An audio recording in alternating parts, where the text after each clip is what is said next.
Vamos partir agora para o nosso minuto devocional. Nós, nessa manhã, refletiremos mais um versículo tão conhecido aí da Palavra de Deus, que faz apontamento direto para esse nosso assunto do mês, que é mais uma vez falar e se dedicar ao tópico, a questão sobre missões, sobre a missão da igreja, sobre o nosso propósito de reino de Deus. O versículo é esse tão conhecido de João 14,6, que diz assim: Respondeu Jesus: Eu sou o caminho, a verdade e a vida. Ninguém vem ao Pai a não ser por mim. É Jesus dizendo isso e Jesus mencionando: Eu sou o caminho, o nosso destaque dessa manhã. Isso é muito importante, que é Jesus dizendo. O Evangelho de João, ele traz algumas informações dessa natureza, chamado eu sou, quando Jesus faz afirmações acerca de si mesmo, acerca de quem ele é.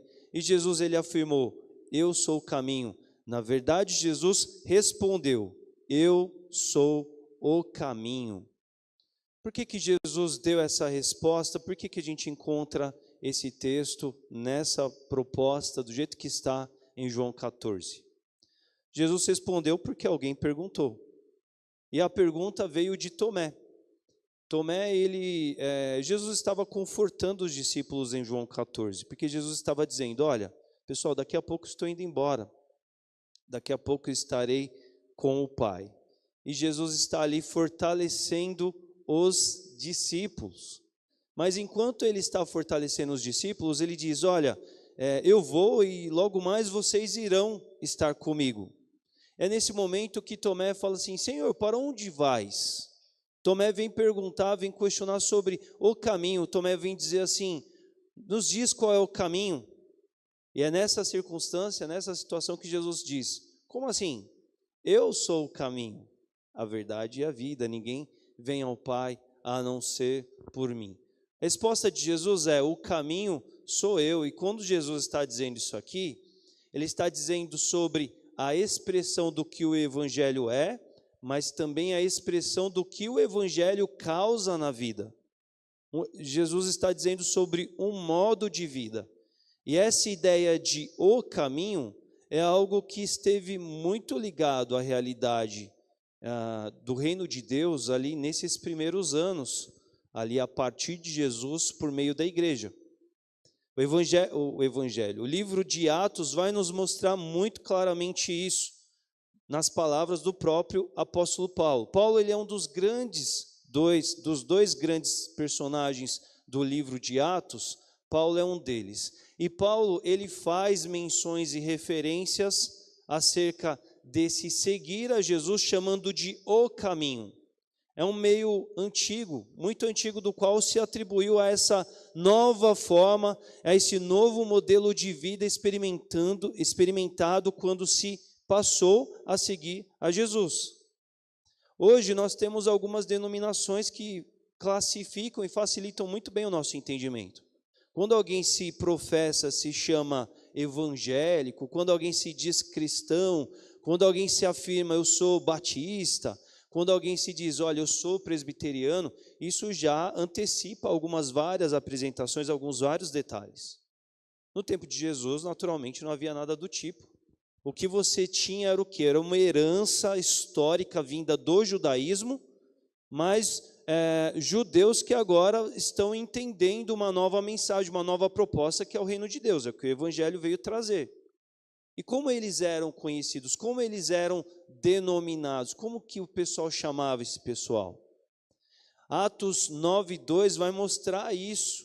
Paulo, ele recebeu cartas para perseguir alguns do caminho, porque é isso que o próprio Jesus se chamou, e essa era uma denominação antiga lá daquele tempo, classificada a chamar esses que eram judeus, mas de alguma forma agora tinham encontrado um novo caminho, uma nova forma, um novo entendimento. Atos, lá mais para frente, nas palavras do próprio Paulo também, capítulo 24, se não me falha a memória aqui no momento, Paulo vai inclusive dizer que na época esse entendimento era de que esse pessoal do caminho, eles eram uma seita. Eles eram desviantes do judaísmo, e por isso é esse pessoal dessa seita do caminho, né?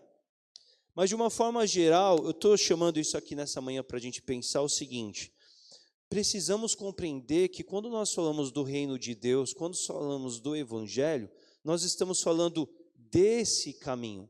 E esse caminho, meus irmãos, não se trata de um rótulo. Não pode se reduzir e se resumir a um rótulo.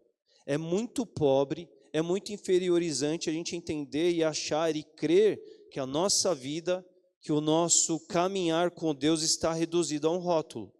Na verdade, é um dos grandes problemas que a gente tem na nossa época e gerações. As pessoas se amarram e ficam confortáveis em rótulos, mas em rótulos que não representam a real decisão da qual elas dizem ter tomado. Esse pessoal, em Atos, eles são chamados de o povo do caminho, porque a vida deles passou a ser diferente, uma vez que eles adotaram e receberam uma mensagem que transformou a vida deles. O meio de vida deles, o jeito deles viverem, se mudou profundamente a partir do qual eles decidiram viver, a partir de quem eles decidiram seguir.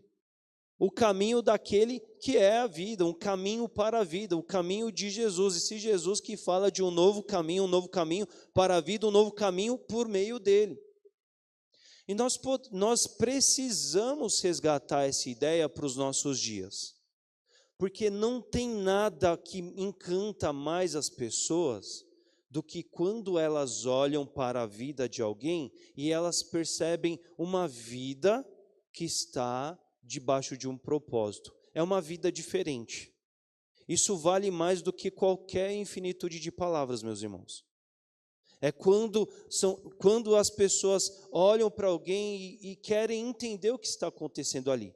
Elas querem observar a vida de alguém, querem entender que tipo de decisão, que tipo de compreensão aquela pessoa teve a ponto de levá-la a mudar decisões, caminhos, opções, até a sua vida totalmente transformada. A ideia do evangelho é exatamente essa. É muito fácil, de alguma certa forma, a gente se acomodar, se padronizar mediante algumas convenções sociais. O que tem que fazer para participar daquela igreja? Para me filiar àquele hall? Eu vou fazer ali uma agenda, eu vou fazer um percurso, eu quero estar lá com eles, deixa eu ir lá. É como fazer ou participar de um concurso público, por exemplo. O pessoal que se propõe a um concurso público, vai lá, entende as vantagens, entende o que precisa ser feito, o que precisa estudar para passar naquela prova, e vai atrás de passar e atender aqueles pré-requisitos. Tem muita gente que vem parar no reino de Deus e acaba até ficando dessa forma. O que aquele pessoal, de alguma certa forma, costuma fazer, costuma falar? Mas tudo isso é um rótulo, é uma casca, e se isso não vem de uma essência de um coração, isso não vai produzir aquilo que de fato o evangelho veio para produzir, que é uma transformação de vida que nasce lá de dentro e vem vindo para fora e é incontrolável. Isso é algo que toma todas as dimensões do ser e promove uma transformação profunda na vida de quem experimenta e que chama a atenção de quem está lá fora. Nesse mês ainda de setembro, a gente ainda vai ver ainda uns outros destaques relacionados a isso, mas aquele povo do primeiro século, eles não tinham uma denominação, eles não tinham uma igreja formada, uma igreja formal constituída, estabelecida, eles não tinham nenhuma identidade ali muito centralizadamente definida, mas eles chamavam a atenção pelo modo de vida que eles viviam. Esse modo de vida relacionava e apontava para o caminho, um caminho que partia e começava a partir de Jesus. E isso é um tipo de reflexão que nós precisamos, vez e sempre, resgatar para nós. O que as pessoas estão vendo em nós quando elas pensam acerca do que vivemos? Elas enxergam um rótulo ou elas enxergam um modo de vida transformado, diferente, que chame a atenção delas? Porque ter rótulo é fácil.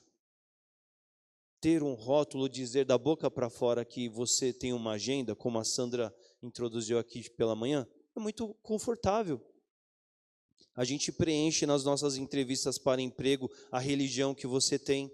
Você responde quando alguém pergunta. Isso é muito objetivo, direto e é fácil de dizer.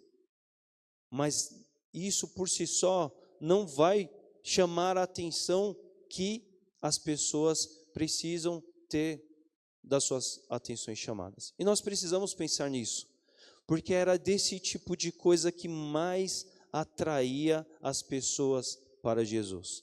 Eu quero finalizar esse tempo aqui nessa manhã pensando no seguinte: a gente tem um seriado aí bem famoso, ficou famoso por justamente retratar a caminhada de Jesus com seus discípulos, chamado The Chosen. E eu já vi pessoas que elas não são muito abertas, muito atraídas ao conceito de as igrejas, ao evangelicalismo, vamos dizer assim, essa experiência de estar na igreja, elas não estão tão abertas a isso. Mas assistindo ao seriado, isso de alguma forma as capturou. Gente que é meio insensível a esse universo gospel cristão, universo da igreja em geral, mas gente que chorou ao assistir episódios do The Chosen. E por que isso? Porque na construção de como esse seriado, esses episódios, eles foram pensados e buscou-se fazer, um caminho decidido foi de tentar representar ao máximo a mensagem de Jesus sendo experimentada por Jesus e pelos seus discípulos. Não tem ali uma proposta de uma placa, de uma corrente, de uma ideologia. É exatamente a busca de representar aquilo que o Evangelho representou nos dias de Jesus. E isso chama a atenção. E nós precisamos pensar se a nossa vida, ela chama a atenção assim, apontando para Cristo. Se o nosso jeito de viver é uma coisa que destaca aos olhos das pessoas. Porque isso abre caminho para a nossa evangelização.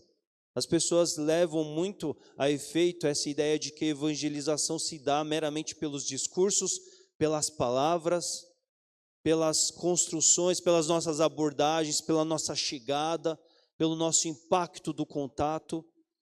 Isso tem o seu devido espaço e alcance, mas tudo começa naquilo que a gente experimenta na própria vida, porque é isso que atesta a verdade que a gente de fato encontrou. E isso tem a ver com esse caminho que a gente encontrou e muda toda a vida, permeia toda a nossa vida, não é? Porque esse pessoal que encontrou com Jesus e com o caminho, eles tiveram toda a sua vida transformada. E por isso que Jesus, meus irmãos, precisa sempre estar na nossa lembrança. A gente precisa pensar assim, olha, Jesus na minha vida, ele falaria o que eu falei nessa semana? Jesus na minha vida, ele teria se alegrado com o que eu ri, com o que eu me diverti, consumindo nas redes sociais essa semana? Jesus ouviria as músicas e curtiria bastante as músicas que eu ouvi nessa semana? Jesus lidaria com os colegas de trabalho da forma com a qual eu lidei nessa semana? Jesus, homem que era, ou sendo até uma versão feminina, ele abriria o guarda-roupa e usaria as roupas que eu usei nessa semana? Jesus teria todo o comportamento, todo o pacote das relações humanas que eu tive com todas as pessoas nessa semana, Jesus faria exatamente igual a mim? E eu finalizo, Jesus precisa estar na nossa lembrança, porque é ser igual a Jesus que faz de mim um discípulo. E a ausência disso me faz alguém rotulado, pura e simplesmente. E o reino de Deus, ele nos chamou para sermos discípulos, não para termos um rótulo. Então que a gente pense nessas coisas nessa manhã e adiante. Amém?